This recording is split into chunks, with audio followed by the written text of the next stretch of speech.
Bonsoir Merlin, c'est cette qualification qui a été l'élément déclencheur dans des joies de fin de match. On le voyait déjà pendant le match, mais le paroxysme c'était à la fin, au coup de sifflet final qui a consacré la victoire du Cameroun, 3 buts à 2 face à la Gambie, qui n'aurait pas exulté ici.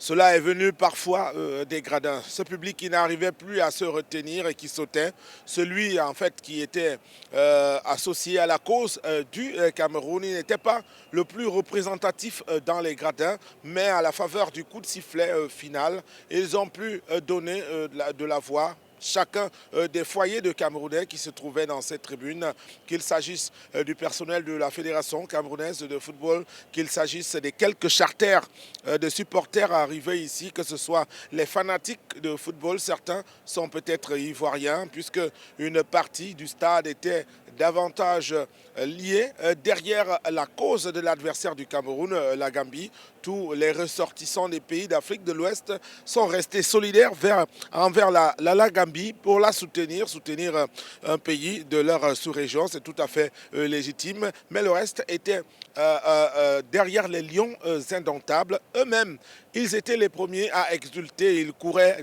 presque dans tous les sens en train de féliciter les acteurs majeurs, ceux qui ont pu réaliser des buts, ceux qui ont joué un rôle majeur pendant la rencontre, la sortie du président de la FECAFOOT lui-même venir les féliciter sur la pelouse, la sortie de Vincent Aboubakar pour venir les féliciter aussi. Et pendant les buts, cela se voyait déjà, cela se sentait, c'est-à-dire qu'à certains moments, ce public a eu chaud, à d'autres moments, il a eu froid. On est passé par tous les instants de l'ascenseur émotionnel.